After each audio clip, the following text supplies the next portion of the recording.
আসসালামু আলাইকুম ওয়া রাহমাতুল্লাহি ওয়া বারাকাতুহু। সারা বিশ্বের মধ্যে সবচেয়ে বড় একটা অপরাধী দল আছে, সেটা হলো জার্মানির হিটলারের দল। কেন হইছে? কারণ সেটা গণহত্যার দায়ে ৭০ বছরের উপরে হয়ে গেছে। সেই দলটি কিন্তু আন্তর্জাতিকভাবে এবং তাদের দেশীয়ভাবে সেই দলটা নিষিদ্ধ গণহত্যার দায়ে।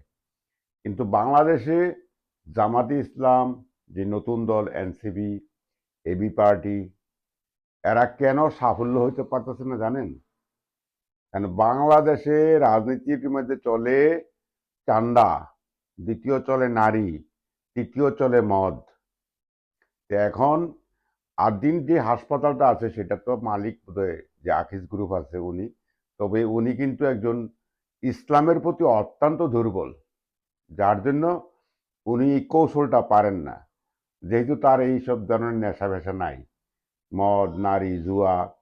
তো সুতরাং বাংলাদেশে কিন্তু এটা চলে, যেই একটি দল লক্ষ লক্ষ কোটি টাকা বাংলাদেশ থেকে লুটপাট করছে, আর ডজন খানিক ব্যাংক একবারে পথে বসায় দিছে, যারা লক্ষ লক্ষ মানুষকে গণহত্যা করছে, গুম খুন, শাপলা চত্বর বিডিআর রাজনৈতিক নেতা তছনছ করে যে বাংলাদেশের, সেই দল কিন্তু এখনো মিছিল মিটিং করে। তার কারণটা কি জানেন? কারণ বিএনপি আওয়ামী লীগের নেতারা বুঝে লেনদেন, চাঁদা, নারী, মদ। এই যে ডক্টর জাহেদের মতন একজন বিতর্ক ব্যক্তি হয়েছেন তথ্য উপদেষ্টা, এই যে তারেক রহমানের, কেন হয়েছে জানেন? সে একজনের নারীখোর, সে একজন মদখোর। আর অজিতদা মদখোর কে আছে বিএনপির হাইকমান্ডে?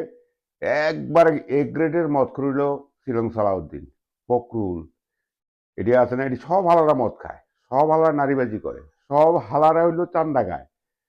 তো আদিন যে আকিজ গ্রুপের মালিক, উনি যদি এই বিএনপির নেতাগো ৫-১০ কোটি টাকা, একটা বিদেশি নারী, মনে করেন ইন্দোনেশিয়ান নারী বাংলাদেশে পাওয়া যায়, এটা কচি কচি, আর রাশিয়ান ভোটকা কয়েক পিস পাঠা দেয় বাসায়, এর পরের দিনই কিন্তু এই যে হসপিটালের লাইসেন্স আবার ফেরত পাবে, সেটা হলো একটা সহজ হিসাব।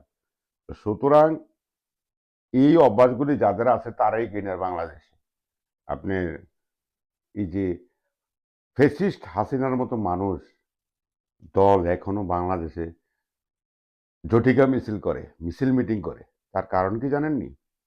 বাংলাদেশের এই বিএনপি আওয়ামী লীগের হাইকমান্ড হলো ভারতের দালাল, তারা মদখোর, তারা মাগিখোর, এবং তারা হইল চান্দাবাজ। এই যে অ্যাসালম নিয়ে কেন পাগল সারা বাংলাদেশ, তারেক রহমান কেন চুপ? একটা কিন্তু ছোট্ট খবর আছে, এই শিলং সালাউদ্দিনের মাধ্যমে কিন্তু অ্যাসালম কিন্তু লন্ডনে তারেক রহমানের সাথে মিটিং করছে, যখন তারেক রহমান লন্ডনে ছিল, এবং এখানে একটা ভালো অঙ্কের টাকা, কয়েক হাজার কোটি টাকা হচ্ছে লেনদেন হয়েছে। এই জন্য কিন্তু এত অন্যায় অবিচার, লক্ষ লক্ষ কোটি কোটি মানুষের টাকা খাইয়া লেছে, আমানতের টাকা, লক্ষ লক্ষ লোক কর্মসংস্থান হয়েছে ব্যাংকে।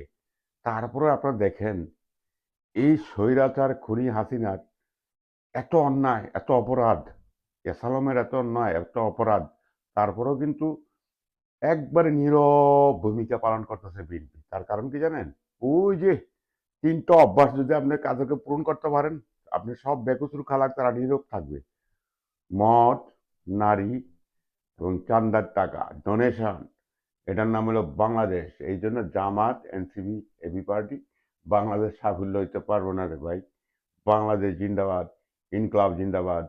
ইনশাল্লাহ এইসব কবল থেকে বাংলাদেশ মুক্ত হবে এবং ইনসাফ কায়েম হবে।